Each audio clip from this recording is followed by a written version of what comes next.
जय हिंद साथियों, स्वागत है आपका आपके अपने परिवार भारतवर्ष क्लासेस में।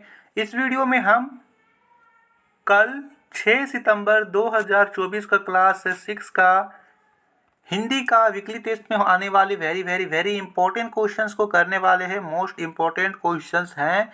इसी तरह के प्रश्न आपको कल के वीकली टेस्ट में देखने को मिलेंगे। तो चलिए साथियों स्टार्ट करते हैं। इसकी पीडीएफ आपको हमारे व्हाट्सएप ग्रुप पर मिल जाएगी। व्हाट्सएप ग्रुप का लिंक डिस्क्रिप्शन में है और अभी तक आप ज्वाइन नहीं किए हो ग्रुप को तो ज्वाइन कर लीजिए। प्रारंभ करते हैं बिना देरी किए। तो पहला प्रश्न यहाँ पर पूछा गया है, किसकी कहानी पुरानी हो गई है? विकल्प है दादी, नानी, माँ, बेटा या बेटी। यहाँ पे सही उत्तर बी होगा, नानी। ठीक है, नानी की कहानी पुरानी हो गई है। बेटी क्या बोलती है कि नानी की कहानी पुरानी हो गई है, दादी और नानी की कहानी पुरानी हो गई है। इस दौर में बेटा और बेटी में कोई फर्क नहीं है, दोनों मिलकर पढ़ेंगे, दोनों शिक्षित होंगे, तभी हमारा समाज आगे बढ़ेगा। अगला प्रश्न है, किसके युग की नई कहानी लिखने को कहा गया है?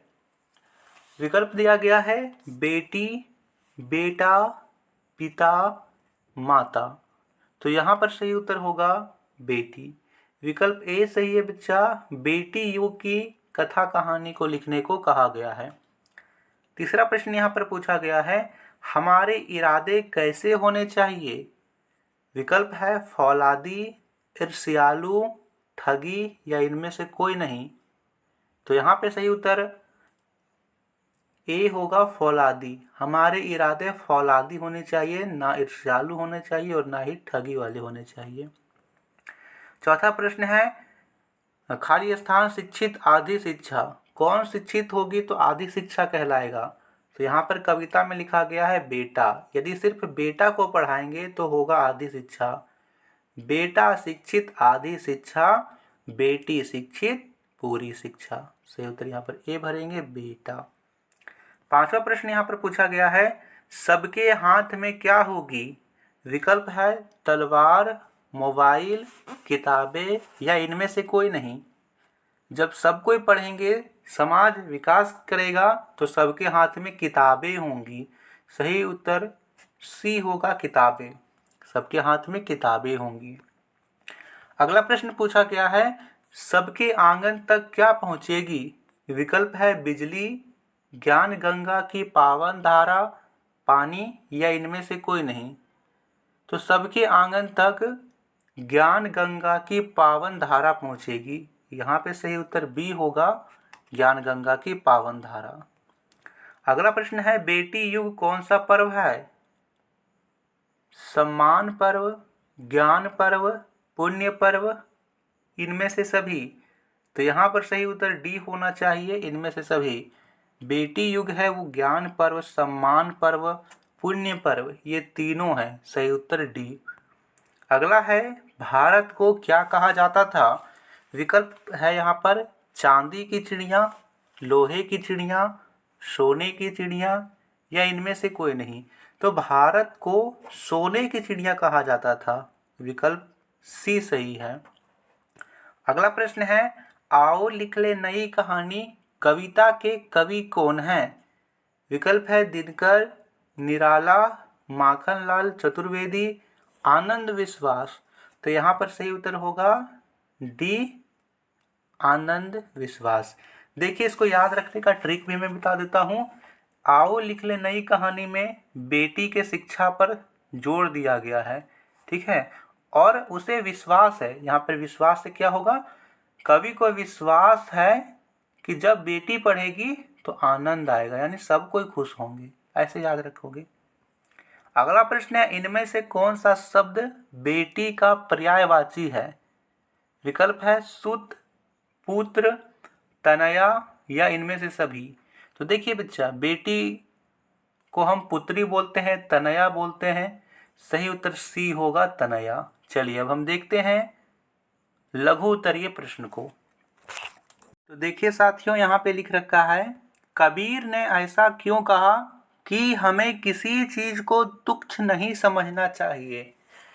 तो यहाँ पर लिखेंगे कबीर ने अपने दोहे में कहा है, कभी भी किसी चीज को तुच्छ नहीं समझना चाहिए, क्योंकि जिस प्रकार तिनका जो पैरों तले दबा होता है, यदि वह उड़कर आंखों में पड़ जाए तो बहुत पीड़ा होने लगती है। वो कहते हैं ना कि अगर आप किसी को इग्नोर करोगे, छोटा छोटा चीज़ है, हम इसे छोड़ देंगे, क्या होगा क्या होगा, नहीं, उस छोटे से तिनका का भी महत्व है। यदि वो आंखों में पड़ेगा तो बहुत जोर की पीड़ा होगा।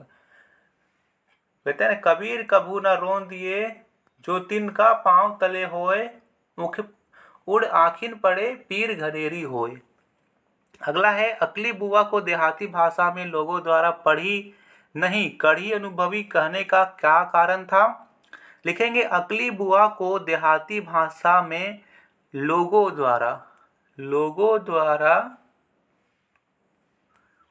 पढ़ी नहीं कढ़ी अनुभवी कहने का कारण था कि अकली बुआ पढ़ी लिखी नहीं थी, परंतु वैद्य पिता एवं विद्वान पति के साथ रहने के कारण इन्हें अच्छा सांसारिक अनुभव प्राप्त हो गया था।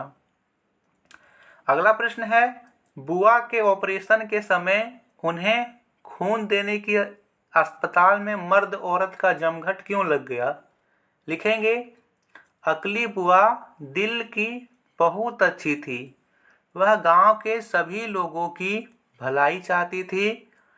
अकली बुआ गांव के सभी लोगों को अपना समझती थी, इसी कारण लोग उन्हें खून देने के लिए दौड़ पड़े। यह अकली बुआ का लोगों के प्रति आकर्षण था। ठीक है। अगला प्रश्न है कवि ने किसे झूम झूम गाते देखा है? लिखेंगे कवि कहते हैं कि जब कर्मा, टूसू, सरहुल के पर्व आते हैं तब मांदर, ढोलक, बंसी के धुन में लड़कियां झूम झूम कर गाती है, सभी और नई उत्साह का माहौल बन जाता है। एक और पाठ यहाँ पर छूट गया है, बूढ़ा बैल और सियार, उसके प्रश्न उत्तर को आप देख लीजिएगा और हो सकेगा तो आप भारतवर्ष क्लासेस में प्लेलिस्ट में जाइएगा, वहाँ पर है, उसका सभी प्रश्न उत्तर देख लीजिएगा, उससे भी एक प्रश्न बन सकता है। तो ये था आपके वीकली टेस्ट के लिए इम्पोर्टेंट। वीडियो को लाइक शेयर कर दीजिएगा। धन्यवाद।